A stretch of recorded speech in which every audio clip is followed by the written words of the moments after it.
टाठियो बच्चों अस्सलामु अलैकुम वरहमतुल्लाहि वबरकातुह। उम्मीद छम कि तुह सारी बच्चे ٲسِو अल्लाह ताला सन्द फजल कर्म सहित वारकार अल्लाह ताला थैनो सलामत।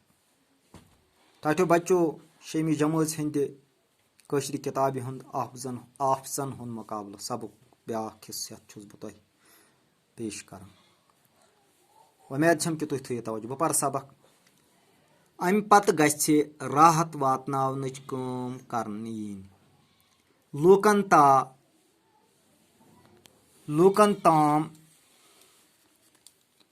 ताम गजा दवा तो साफ चन आब वातनावन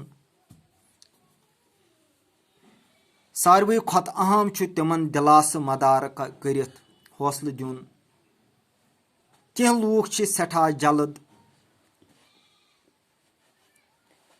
बनावस लदन मुशरावान सो गई न मुरावत। तिमन हुंद गछ तोताम ख्याल थवन युन योताम तिम पूर पट संदारन। यम सारे कामि हेकन न बेगंड पट सपदित।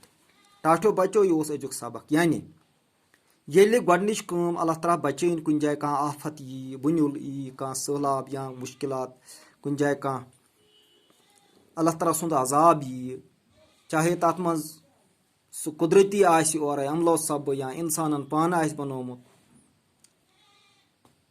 जंग वगैरह तो अत मज गोडनिच काम करन असि यम छकलद आसन गोड यम बचावनच कोशिश करन। दोयम कत पत यम जन मुतासिर गमत लूक आसन उमन राहत वातनावन आराम वातनावन उमन मदद करन उमन अतरुट करन। मिसाले उमन तान गजा वातनावन दवा वातनावन चन आब वातनावनच कोशिश करन। तो सारवे खोट बोध उमन लुकन मदार करन हौसल दिन कि परवाह छुन कह कि अल्लाह ताला सिंद तरफ यह आफत गज दूर लिहाजा तुह करो हिम्मत अल्लाह ताला कर तुह मदद उमन यह हौसल दिन ताकि युस उमन फ्रठ दिलस मन चामुत आस सह गज दूर।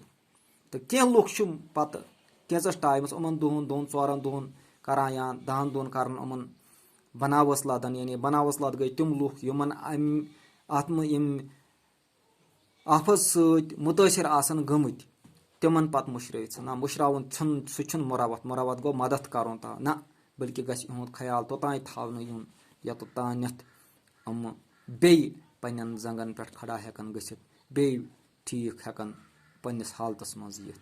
यह अजुक सबक। उम्मीद छम कि परनस सत करो दियो लेखनस कुन तुह तवज्जो। वसलाम।